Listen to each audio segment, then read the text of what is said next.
உங்கள் வாழ்க்கையில் தீராத கவலைகள் உங்களை வாட்டி வதைக்கிறதா? இரவெல்லாம் தூக்கம் வராமல் புரண்டு புரண்டு படுத்து அடுத்த நாள் காலை சோர்வுடன் எழுகிறீர்களா? எதைத் தொட்டாலும் அது தோல்வியில் முடிகிறது போல, வாழ்க்கையில் முன்னேற்றம் என்பதே இல்லையே என்று விரக்தியில் இருக்கிறீர்களா? ஒரு நிமிடம் உங்கள் மனசாட்சியைத் தொட்டு இந்த கேள்விகளுக்கு ஆம் என்று பதில் வருகிறதென்றால், இந்த வீடியோ உங்கள் வாழ்க்கையை மாற்றப் போகிறது. நான் இப்போது சொல்லப் போகும் வெறும் 4 வரிகள் கொண்ட ஒரு சக்தி வாய்ந்த துஆவை தினமும் 3 முறை நீங்கள் ஓதினால் போதும். உங்கள் மன அமைதி மீண்டும் மலரும். உங்கள் வாழ்க்கையில் நீங்கள் எதிர்பார்க்காத பல அதிசயங்கள் நடந்தேறும். இது வெறும் வார்த்தைகள் அல்ல, பலரின் அனுபவ உண்மை. நம்மில் பலருக்கு பிரச்சனைகள் என்பது ஒரு தொடர்கதை போல. ஒரு பிரச்சனை முடிந்தால் அடுத்தது காத்திருக்கும்.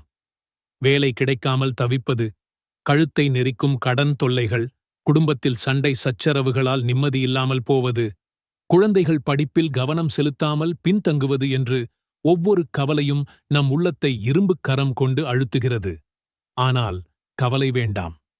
இஸ்லாம் நமக்கு எப்பொழுதும் எளிமையான, ஆனால் சக்தி வாய்ந்த வழிகாட்டலை வழங்குகிறது. அல்லாஹ் தன் திருமறையில் மிக அழகாக கூறுகிறான், நிச்சயமாக என் நினைவால் உள்ளங்கள் அமைதியடையும். ஆம், நம்முடைய உள்ளத்தின் உண்மையான அமைதி அல்லாஹ்வை நினைவு கூர்வதில்தான் இருக்கிறது. அந்த அமைதியை அடைவதற்கான ஒரு சிறிய ஆனால் மகத்தான சாவிதான் சூரத்துல் இக்லாஸ். இது குர்ஆனின் 112வது அத்தியாயம். வெறும் 4 வசனங்கள் மட்டுமே கொண்டது, ஆனால் அதன் பொருள் ஆழமானது. நபி ஸல்லல்லாஹு அலைஹி வஸல்லம் அவர்கள் இந்த சூராவை குர்ஆனின் ஒரு 1/3 பங்கு என்று வர்ணித்தார்கள். இது சாதாரணமாகச் சொல்லப்பட்ட ஒரு விஷயம் அல்ல. குர்ஆனின் முக்கிய சாரம், அதாவது அல்லாஹ்வின் ஏகத்துவம் மற்றும் தூய்மையான நம்பிக்கை ஆகியவற்றை இந்த 4 வசனங்கள் மிகத் தெளிவாக பேசுகின்றன. இதை ஓதுவதன் மூலம் நாம் அல்லாஹ்வின் ஒருமைத்துவத்தை முழுமையாக உணர்ந்து, நம் உள்ளத்தில் உள்ள சந்தேகங்கள், குழப்பங்கள், உலக ஆசைகள் அனைத்தையும் நீக்கி தூய்மைப்படுத்துகிறோம். நபியே, நீர் கூறுவீராக, அல்லாஹ் அவன் ஒருவனே. அல்லாஹ் எவரிடத்தும் தேவையற்றவன். அவன் எவரையும் பெறவுமில்லை, எவராலும் பெறப்படவுமில்லை. அன்றியும் அவனுக்கு நிகராக எவரும் இல்லை. இதை வெறும் வார்த்தைகளாக உச்சரிக்காதீர்கள். மெதுவாக உங்கள் மூச்சை உள்ளிழுத்து ஒவ்வொரு வார்த்தையின் அர்த்தத்தையும் உங்கள் மனதில் பதிய வைத்து சொல்லுங்கள். அல்லாஹ் ஒருவனே, அவன் ஒருவன் மட்டுமே என்று உங்கள் உள்ளம் முழுக்க நிரப்புங்கள். அவனுக்கு எந்த தேவையும் இல்லாதவன், அவனுக்கு யாரும் பிறந்தவர்களும் இல்லை, அவனால் யாரும் பிறக்கப்பட்டவர்களும் இல்லை என்பதை உணருங்கள். அவனுக்கு சமமாக யாரும் இல்லை. இந்த மகத்தான உண்மையின் மூலம் உங்கள் பிரச்சனைகள் அனைத்தும் அல்லாஹ்வுக்கு முன் மிகச் சிறியவை என்பதை உணர்ந்து உங்கள் உள்ளத்தை அவனிடம் முழுமையாக ஒப்படைக்க கற்றுக்கொள்ளுங்கள்.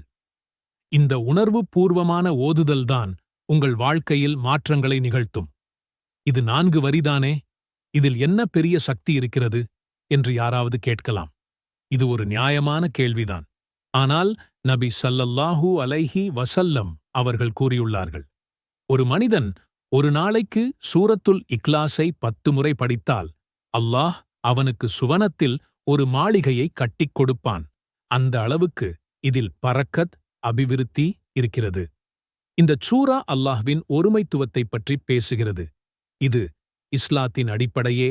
4 வசனங்களில் அல்லாஹ்வை முழுமையாக அறிமுகப்படுத்தும் இந்த சூரா குர்ஆனின் 1/3 பங்குக்குச் சமம் என்று நபி ஸல்லல்லாஹு அலைஹி வஸல்லம் கூறியது அதன் மகத்துவத்தை உணர்த்துகிறது. எண்ணிக்கையில் குறைவாக இருந்தாலும் அல்லாஹ்வின் வார்த்தைகள் பலமானவை. அவை வெறும் எழுத்துக்கள் அல்ல, அவை அல்லாஹ்வின் சக்தி, அவனது மகத்துவம், அவனது ஏகத்துவம் ஆகியவற்றின் வெளிப்பாடு. இந்த சூராவை ஓதுவதன் மூலம் நாம் அல்லாஹ்விடம் சரணடைகிறோம், அவனை முழுமையாக நம்புகிறோம். இந்த நம்பிக்கைதான் நம் உள்ளங்களுக்கு அமைதியையும் நம் வாழ்க்கைக்கு பரக்கத்தையும் கொண்டு வருகிறது.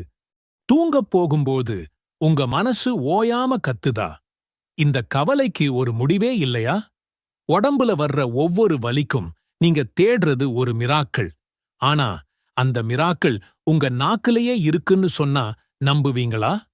வெறும் 7 வரிகள் உங்க வாழ்க்கையையே மாத்தப் போகுது. அதுதான் சூரா அல் ஃபாத்திஹா. தெரியாதா?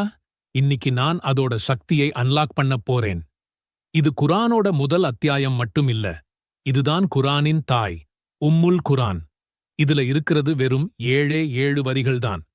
ஆனா அந்த 7 வரிகளுக்குள்ள ஒளிஞ்சிருக்கிற மெடிக்கல் மற்றும் மென்டல் சீக்ரெட்ஸ் இன்னிக்கு நாம உடைக்கப் போறோம். நான் 2 வருஷமா ஃபாத்திஹா ஓதுறேன், ஆனா எனக்கு எந்த மாற்றமும் தெரியலையே நீங்க சொல்றது எனக்கு கேக்குது. ஏன்னா நாம ஒரு புதையல் மேல நிக்கிறோம். ஆனா அத திறக்கிற சாவி இல்லாம சும்மா வார்த்தைகளை மட்டும் சொல்லிட்டு இருக்கோம். ஒரு மருந்தோட பவர் அதோட டோஸ்ல தான் இருக்கு. பிஸ்மில்லாஹிர் ரஹ்மானிர் ரஹீம்.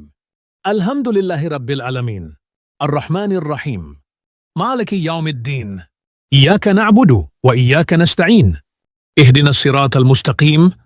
ஸிராத்தல் லஸீன அன்அம்த அலைஹிம் கைரில் மக்தூபி அலைஹிம் வலத்தால்லீன் ஆமீன்.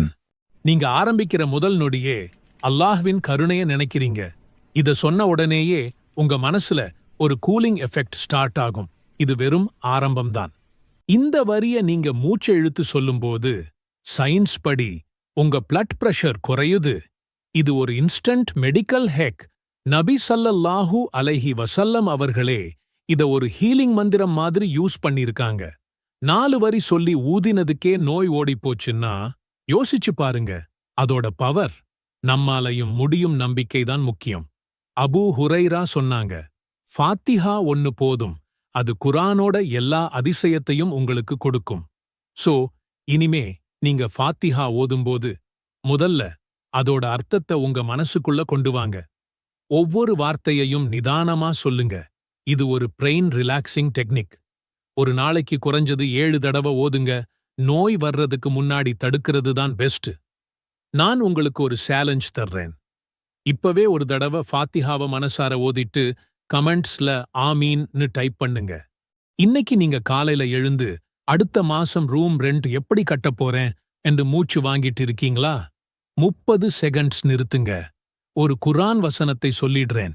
அது தினமும் ஒரு நேரத்துல ஓதினா இன்ஷா அல்லாஹ் கடன் காணாம போயிடும். கொஞ்சம் கடைசியா கேளுங்க. வீட்டு loan, bike loan, salary advance எதுவா இருந்தாலும் வட்டி மட்டும் தலையில ஏறிட்டு நிக்கும். குழந்தைகள் ஸ்கூல் பேக் கேட்டா கூட கையில 100 ரூபாய் இல்ல. என்னை மாதிரி யாரும் இருக்காங்களான்னு தோணும். தமிழ்நாட்டுல மட்டும் 17 லட்சம் குடும்பம்தான் கடன் தள்ளுபடி கேட்டு அரசாங்கத்துக்கிட்ட கடிதம் எழுதியிருக்கிறாங்க. நீங்க தனியா இல்ல. குர்ஆன்ல 114 சூரா இருக்கு. அதுல 8 வசனங்களை மட்டும் கொண்ட சின்ன சூரா சூரத்து தீன். இது 95வது அத்தியாயம். முதல் வசனம் வத்தீனி வஸ்ஸைத்தூன். அல்லாஹ் தீனையும் அதன் மீது அவர் கட்டுப்பாட்டையும் சத்தியமாக்கறாரு. நபி ஸல்லல்லாஹு அலைஹி வஸல்லம் அவர்களோட நேச சஹாபாக்கள் கடன்ல சிக்கிட்டு இருந்தப்ப அல்லாஹ்வின் தூதரே துஆ சொல்லுங்கன்னு கேட்டாங்க. நபி ஸல்லல்லாஹு அலைஹி வஸல்லம் சொன்னாரு, ஃபஜ்ருக்கு அப்புறம் அத்தீனை 7 தடவை ஓதுங்க. அவங்க அப்படியே செஞ்சாங்க. வருஷம் முடிவறதுக்குள்ள எல்லா கடனும் போச்சு. நேரம் காலை 4:45 முதல் 5 மணி முடியும். 2 ரக்கத் நபில் தொழுங்கள். சூரத்து தீன் ஓதுங்க. அத்தியின் மீதும் ஒலிவத்தின் ஜைத்தூன் மீதும் சத்தியமாக சினாய் மலையின் மீதும் சத்தியமாக மேலும் அபயமளிக்கும் இந்த மக்கமா நகரத்தின் மீதும் சத்தியமாக திடமாக நாம் மனிதனை மிகவும் அழகிய அமைப்பில் படைத்தோம். பின்னர் அவன் செயல்களின் காரணமாக அவனை தாழ்ந்தவர்களில் மிக்க தாழ்ந்தவனாக்கினோம். எவர்கள் நம்பிக்கை கொண்டு நற்செயல்களைச் செய்தார்களோ அவர்களுக்கு என்றும் முடிவில்லாத நற்கூலியுண்டு. எனவே இதற்குப் பின்னர் நியாயத் தீர்ப்பு நாளைப் பற்றி உம்மிடம் எது பொய்யாக்க முடியும்? அல்லாஹ் தீர்ப்புச் செய்வோரில் எல்லாம் மிக மேலாக தீர்ப்புச் செய்பவன் இல்லையா? ஓதும்போது மனசு முழுக்க அல்லாஹ் மேல நம்பிக்கை. இந்த வீடியோ பார்த்துட்டு இருந்தா இப்பவே சின்ன முடிவு எடுங்க. நான் சொன்ன முறையை 41 நாள் நம்பிக்கையோட பண்ணுவேன். நண்பர்கள் யாராச்சும் கடன் மாட்டியிருந்தா இந்த வீடியோ அனுப்புங்க. உங்களுக்காக ஒரு சின்ன பிரார்த்தனை. அல்லாஹ் நம்ம எல்லா கடனையும் தீர்த்திடட்டும். வீட்டில சந்தோஷத்தை கொட்டிக் கொடுக்கட்டும். நாம எல்லாரும் கஷ்டப்பட்டாலும் நம்பிக்கையோட நிம்மதியா முடிவடையணும். ஆமீன். உங்கள் வாழ்க்கையில் தீராத கவலைகள் உங்களை வாட்டி வதைக்கிறதா? இரவெல்லாம் தூக்கம் வராமல் புரண்டு புரண்டு படுத்து அடுத்த நாள் காலை சோர்வுடன் எழுகிறீர்களா? எதைத் தொட்டாலும் அது தோல்வியில் முடிகிறது போல, வாழ்க்கையில் முன்னேற்றம் என்பதே இல்லையே என்று விரக்தியில் இருக்கிறீர்களா? ஒரு நிமிடம் உங்கள் மனசாட்சியைத் தொட்டு இந்த கேள்விகளுக்கு ஆம் என்று பதில் வருகிறதென்றால், இந்த வீடியோ உங்கள் வாழ்க்கையை மாற்றப் போகிறது. நான் இப்போது சொல்லப் போகும் வெறும் 4 வரிகள் கொண்ட ஒரு சக்தி வாய்ந்த துஆவை தினமும் 3 முறை நீங்கள் ஓதினால் போதும். உங்கள் மன அமைதி மீண்டும் மலரும். உங்கள் வாழ்க்கையில் நீங்கள் எதிர்பார்க்காத பல அதிசயங்கள் நடந்தேறும். இது வெறும் வார்த்தைகள் அல்ல, பலரின் அனுபவ உண்மை. நம்மில் பலருக்கு பிரச்சனைகள் என்பது ஒரு தொடர்கதை போல. ஒரு பிரச்சனை முடிந்தால் அடுத்தது காத்திருக்கும். வேலை கிடைக்காமல் தவிப்பது, கழுத்தை நெரிக்கும் கடன் தொல்லைகள், குடும்பத்தில் சண்டை சச்சரவுகளால் நிம்மதியில்லாமல் போவது, குழந்தைகள் படிப்பில் கவனம் செலுத்தாமல் பின்தங்குவது என்று ஒவ்வொரு கவலையும் நம் உள்ளத்தை இரும்புக் கரம் கொண்டு அழுத்துகிறது. ஆனால் கவலை வேண்டாம். இஸ்லாம் நமக்கு எப்பொழுதும் எளிமையான, ஆனால் சக்தி வாய்ந்த வழிகாட்டலை வழங்குகிறது. அல்லாஹ் தன் திருமறையில் மிக அழகாக கூறுகிறான், நிச்சயமாக என் நினைவால் உள்ளங்கள் அமைதியடையும். ஆம், நம்முடைய உள்ளத்தின் உண்மையான அமைதி அல்லாஹ்வை நினைவு கூர்வதில்தான் இருக்கிறது. அந்த அமைதியை அடைவதற்கான ஒரு சிறிய ஆனால் மகத்தான சாவிதான் சூரத்துல் இக்லாஸ். இது குர்ஆனின் 112வது அத்தியாயம். வெறும் 4 வசனங்கள் மட்டுமே கொண்டது, ஆனால் அதன் பொருள் ஆழமானது. நபி ஸல்லல்லாஹு அலைஹி வஸல்லம் அவர்கள் இந்த சூராவை குர்ஆனின் ஒரு 1/3 பங்கு என்று வர்ணித்தார்கள். இது சாதாரணமாகச் சொல்லப்பட்ட ஒரு விஷயம் அல்ல. குர்ஆனின் முக்கிய சாரம், அதாவது அல்லாஹ்வின் ஏகத்துவம் மற்றும் தூய்மையான நம்பிக்கை ஆகியவற்றை இந்த 4 வசனங்கள் மிகத் தெளிவாக பேசுகின்றன. இதை ஓதுவதன் மூலம் நாம் அல்லாஹ்வின் ஒருமைத்துவத்தை முழுமையாக உணர்ந்து, நம் உள்ளத்தில் உள்ள சந்தேகங்கள், குழப்பங்கள், உலக ஆசைகள் அனைத்தையும் நீக்கி தூய்மைப்படுத்துகிறோம். நபியே, நீர் கூறுவீராக, அல்லாஹ் அவன் ஒருவனே. அல்லாஹ் எவரிடத்தும் தேவையற்றவன். அவன் எவரையும் பெறவுமில்லை, எவராலும் பெறப்படவுமில்லை. அன்றியும் அவனுக்கு நிகராக எவரும் இல்லை. இதை வெறும் வார்த்தைகளாக உச்சரிக்காதீர்கள். மெதுவாக உங்கள் மூச்சை உள்ளிழுத்து ஒவ்வொரு வார்த்தையின் அர்த்தத்தையும் உங்கள் மனதில் பதிய வைத்து சொல்லுங்கள். அல்லாஹ் ஒருவனே, அவன் ஒருவன் மட்டுமே என்று உங்கள் உள்ளம் முழுக்க நிரப்புங்கள். அவனுக்கு எந்த தேவையும் இல்லாதவன், அவனுக்கு யாரும் பிறந்தவர்களும் இல்லை, அவனால் யாரும் பிறக்கப்பட்டவர்களும் இல்லை என்பதை உணருங்கள். அவனுக்கு சமமாக யாரும் இல்லை. இந்த மகத்தான உண்மையின் மூலம் உங்கள் பிரச்சனைகள் அனைத்தும் அல்லாஹ்வுக்கு முன் மிகச் சிறியவை என்பதை உணர்ந்து உங்கள் உள்ளத்தை அவனிடம் முழுமையாக ஒப்படைக்க கற்றுக்கொள்ளுங்கள். இந்த உணர்வு பூர்வமான ஓதுதல்தான் உங்கள் வாழ்க்கையில் மாற்றங்களை நிகழ்த்தும். இது 4 வரிதானே, இதில் என்ன பெரிய சக்தி இருக்கிறது என்று யாராவது கேட்கலாம். இது ஒரு நியாயமான கேள்விதான். ஆனால் நபி ஸல்லல்லாஹு அலைஹி வஸல்லம் அவர்கள் கூறியுள்ளார்கள், ஒரு மனிதன் ஒரு நாளைக்கு சூரத்துல் இக்லாஸை 10 முறை படித்தால் அல்லாஹ் அவனுக்கு சுவனத்தில் ஒரு மாளிகையை கட்டிக் கொடுப்பான். அந்த அளவுக்கு இதில் பரக்கத், அபிவிருத்தி இருக்கிறது. இந்த சூரா அல்லாஹ்வின் ஒருமைத்துவத்தைப் பற்றி பேசுகிறது. இது இஸ்லாத்தின் அடிப்படையே. 4 வசனங்களில் அல்லாஹ்வை முழுமையாக அறிமுகப்படுத்தும் இந்த சூரா குர்ஆனின் 1/3 பங்குக்குச் சமம் என்று நபி ஸல்லல்லாஹு அலைஹி வஸல்லம் கூறியது அதன் மகத்துவத்தை உணர்த்துகிறது. எண்ணிக்கையில் குறைவாக இருந்தாலும் அல்லாஹ்வின் வார்த்தைகள் பலமானவை. அவை வெறும் எழுத்துக்கள் அல்ல, அவை அல்லாஹ்வின் சக்தி, அவனது மகத்துவம், அவனது ஏகத்துவம் ஆகியவற்றின் வெளிப்பாடு. இந்த சூராவை ஓதுவதன் மூலம் நாம் அல்லாஹ்விடம் சரணடைகிறோம், அவனை முழுமையாக நம்புகிறோம். இந்த நம்பிக்கைதான் நம் உள்ளங்களுக்கு அமைதியையும் நம் வாழ்க்கைக்கு பரக்கத்தையும் கொண்டு வருகிறது. தூங்கப் போகும்போது உங்க மனசு ஓயாம கத்துதா? இந்த கவலைக்கு ஒரு முடிவே இல்லையா? உடம்புல வர்ற ஒவ்வொரு வலிக்கும் நீங்க தேடுறது ஒரு மிராக்கள். ஆனா அந்த மிராக்கள் உங்க நாக்கிலேயே இருக்குன்னு சொன்னா நம்புவீங்களா? வெறும் 7 வரிகள் உங்க வாழ்க்கையையே மாத்தப் போகுது. அதுதான் சூரா அல் ஃபாத்திஹா. தெரியாதா?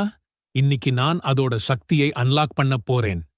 இது குரானோட முதல் அத்தியாயம் மட்டும் இல்ல. இதுதான் குரானின் தாய், உம்முல் குரான். இதுல இருக்கிறது வெறும் 7 வரிகள்தான். ஆனா அந்த 7 வரிகளுக்குள்ள ஒளிஞ்சிருக்கிற மெடிக்கல் மற்றும் மென்டல் சீக்ரெட்ஸ் இன்னிக்கு நாம உடைக்கப் போறோம். நான் 2 வருஷமா ஃபாத்திஹா ஓதுறேன், ஆனா எனக்கு எந்த மாற்றமும் தெரியலையே நீங்க சொல்றது எனக்கு கேக்குது. ஏன்னா நாம ஒரு புதையல் மேல நிக்கிறோம், ஆனா அத திறக்கிற சாவி இல்லாம சும்மா வார்த்தைகளை மட்டும் சொல்லிட்டு இருக்கோம். ஒரு மருந்தோட பவர் அதோட டோஸ்ல தான் இருக்கு. பிஸ்மில்லாஹிர் ரஹ்மானிர் ரஹீம். அல்ஹம்துலில்லாஹி ரப்பில் அலமீன். அர்-ரஹ்மானிர் ரஹீம். மாலிகி யௌமித்தீன். இய்யாக நஅபுது வ இய்யாக நஸ்தஈன். இஹ்தினஸ் ஸிராத்தல் முஸ்தகீம். ஸிராத்தல் லஸீன அன்அம்த அலைஹிம் கைரில் மக்தூபி அலைஹிம் வலத்தால்லீன் ஆமீன். நீங்க ஆரம்பிக்கிற முதல் நொடியே அல்லாஹ்வின் கருணையை நினைக்கிறீங்க. இத சொன்ன உடனேயே உங்க மனசுல ஒரு கூலிங் எஃபெக்ட் ஸ்டார்ட் ஆகும். இது வெறும் ஆரம்பம்தான். இந்த வரிய நீங்க மூச்சை இழுத்து சொல்லும்போது சயின்ஸ் படி உங்க பிளட் பிரஷர் குறையுது. இது ஒரு இன்ஸ்டன்ட் மெடிக்கல் ஹேக். நபி ஸல்லல்லாஹு அலைஹி வஸல்லம் அவர்களே இத ஒரு ஹீலிங் மந்திரம் மாதிரி யூஸ் பண்ணிருக்காங்க. 4 வரி சொல்லி ஊதினதுக்கே நோய் ஓடிப்போச்சுன்னா யோசிச்சு பாருங்க. அதோட பவர். நம்மாலையும் முடியும் நம்பிக்கைதான் முக்கியம். அபூ ஹுரைரா சொன்னாங்க, ஃபாத்திஹா ஒன்னு போதும், அது குரானோட எல்லா அதிசயத்தையும் உங்களுக்கு கொடுக்கும். சோ இனிமே நீங்க ஃபாத்திஹா ஓதும்போது முதல்ல அதோட அர்த்தத்தை உங்க மனசுக்குள்ள கொண்டு வாங்க. ஒவ்வொரு வார்த்தையையும் நிதானமா சொல்லுங்க. இது ஒரு பிரெயின் ரிலாக்சிங் டெக்னிக். ஒரு நாளைக்கு குறைஞ்சது 7 தடவை ஓதுங்க. நோய் வர்றதுக்கு முன்னாடி தடுக்கிறது தான் பெஸ்ட். நான் உங்களுக்கு ஒரு சேலஞ்ச் தர்றேன். இப்பவே ஒரு தடவை ஃபாத்திஹாவை மனசார ஓதிட்டு கமெண்ட்ஸ்ல ஆமீன்னு டைப் பண்ணுங்க. இன்னைக்கு நீங்க காலையில எழுந்து அடுத்த மாசம் ரூம் ரெண்ட் எப்படி கட்டப் போறேன் என்று மூச்சு வாங்கிட்டு இருக்கீங்களா? 30 செகண்ட்ஸ் நிறுத்துங்க. ஒரு குரான் வசனத்தை சொல்லிடுறேன். அது தினமும் ஒரு நேரத்துல ஓதினா இன்ஷா அல்லாஹ் கடன் காணாம போயிடும். கொஞ்சம் கடைசியா கேளுங்க. வீட்டு loan, bike loan, salary advance எதுவா இருந்தாலும் வட்டி மட்டும் தலையில ஏறிட்டு நிக்கும். குழந்தைகள் ஸ்கூல் பேக் கேட்டா கூட கையில 100 ரூபாய் இல்ல. என்னை மாதிரி யாரும் இருக்காங்களான்னு தோணும். தமிழ்நாட்டுல மட்டும் 17 லட்சம் குடும்பம்தான் கடன் தள்ளுபடி கேட்டு அரசாங்கத்துக்கிட்ட கடிதம் எழுதியிருக்கிறாங்க. நீங்க தனியா இல்ல. குரான்ல 114 சூரா இருக்கு. அதுல 8 வசனங்களை மட்டும் கொண்ட சின்ன சூரா சூரத்து தீன். இது 95வது அத்தியாயம். முதல் வசனம் வத்தீனி வஸ்ஸைத்தூன். அல்லாஹ் தீனையும் அதன் மீது அவர் கட்டுப்பாட்டையும் சத்தியமாக்கறாரு. நபி ஸல்லல்லாஹு அலைஹி வஸல்லம் அவர்களோட நேச சஹாபாக்கள் கடன்ல சிக்கிட்டு இருந்தப்ப அல்லாஹ்வின் தூதரே துஆ சொல்லுங்கன்னு கேட்டாங்க. நபி ஸல்லல்லாஹு அலைஹி வஸல்லம் சொன்னாரு, ஃபஜ்ருக்கு அப்புறம் அத்தீனை 7 தடவை ஓதுங்க. அவங்க அப்படியே செஞ்சாங்க. வருஷம் முடிவறதுக்குள்ள எல்லா கடனும் போச்சு. நேரம் காலை 4:45 முதல் 5 மணி முடியும். 2 ரக்கத் நபில் தொழுங்கள். சூரத்து தீன் ஓதுங்க. அத்தியின் மீதும் ஒலிவத்தின் ஜைத்தூன் மீதும் சத்தியமாக சினாய் மலையின் மீதும் சத்தியமாக மேலும் அபயமளிக்கும் இந்த மக்கமா நகரத்தின் மீதும் சத்தியமாக திடமாக நாம் மனிதனை மிகவும் அழகிய அமைப்பில் படைத்தோம். பின்னர் அவன் செயல்களின் காரணமாக அவனை தாழ்ந்தவர்களில் மிக்க தாழ்ந்தவனாக்கினோம். எவர்கள் நம்பிக்கை கொண்டு நற்செயல்களைச் செய்தார்களோ அவர்களுக்கு என்றும் முடிவில்லாத நற்கூலியுண்டு. எனவே இதற்குப் பின்னர் நியாயத் தீர்ப்பு நாளைப் பற்றி உம்மிடம் எது பொய்யாக்க முடியும்? அல்லாஹ் தீர்ப்புச் செய்வோரில் எல்லாம் மிக மேலாக தீர்ப்புச் செய்பவன் இல்லையா? ஓதும்போது மனசு முழுக்க அல்லாஹ் மேல நம்பிக்கை. இந்த வீடியோ பார்த்துட்டு இருந்தா இப்பவே சின்ன முடிவு எடுங்க. நான் சொன்ன முறையை 41 நாள் நம்பிக்கையோட பண்ணுவேன். நண்பர்கள் யாராச்சும் கடன் மாட்டியிருந்தா இந்த வீடியோ அனுப்புங்க. உங்களுக்காக ஒரு சின்ன பிரார்த்தனை. அல்லாஹ் நம்ம எல்லா கடனையும் தீர்த்திடட்டும். வீட்டில சந்தோஷத்தை கொட்டிக் கொடுக்கட்டும். நாம எல்லாரும் கஷ்டப்பட்டாலும் நம்பிக்கையோட நிம்மதியா முடிவடையணும். ஆமீன். அல்லாஹும்ம ஸல்லி அலா முஹம்மதின் நபியில் உம்மி வஅலா ஆலிஹி வசல்லிம் தஸ்லீமன். அல்லாஹ்வே, உம்மை நபியான முஹம்மத் ஸல்லல்லாஹு அலைஹி வஸல்லம் அவர்கள் மீதும் அவர் குடும்பத்தினர் மீதும் உனது அருளைப் பொழிவாயாக.